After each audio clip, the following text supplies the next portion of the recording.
Vocês já viram aqui, vocês que estão nos assistindo, que vão nos assistir, que vocês precisam compartilhar ao máximo esse tipo de conteúdo, porque apesar da importância das empresas familiares, pouco se fala sobre isso. Olha a declaração da Águida, se ela tivesse tido acesso a isso, ela talvez tivesse um histórico diferente na sua carreira.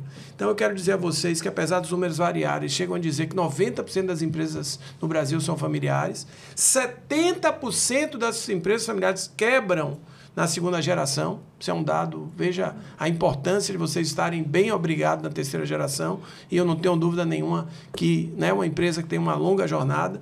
Então, nós estamos falando realmente de um tema que, apesar da sua importância, pouco se trata.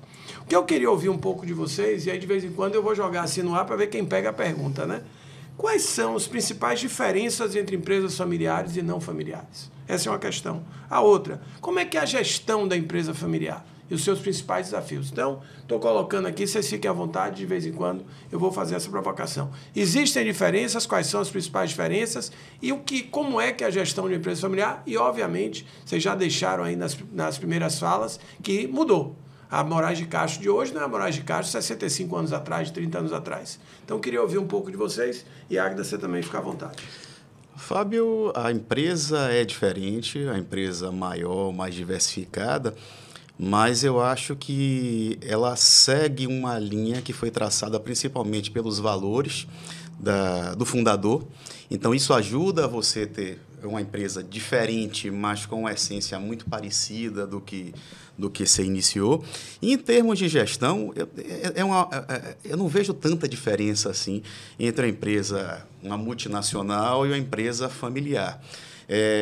Agora, nas relações entre as pessoas, às vezes você tem algumas diferenças. Por exemplo, tanto eu quanto o Leonardo trabalhamos em empresas privadas, multinacionais, eu trabalhei em empresa pública também. E quando você está numa empresa com a hierarquia muito rígida, as relações são um pouco diferentes quando você trabalha com família. Então, você tem uma liberdade maior de falar algumas coisas para o bem ou para o mal, que acabam trazendo, por um lado, às vezes, um pouco mais de transparência naquilo que você quer dar, mas, por outro lado, às vezes, você acaba degradando um pouquinho a relação familiar. Então, a diferença maior, acho que é nessa questão do trato com as pessoas internamente da família. Nós, com os nossos parceiros, os colaboradores, eu acho que trata da mesma forma que trataria uma empresa grande. Mas no trato entre a família, às vezes você tem um pouco dessa liberdade de tratar de uma forma diferente, que às vezes é bom, às vezes não é tão bom assim.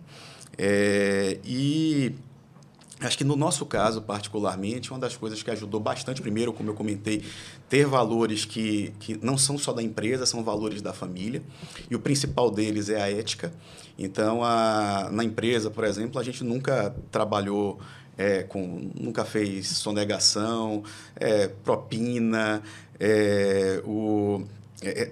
vender o gato por lebre. Então, era sempre trabalhar com aquilo que vocês prometeu fazer.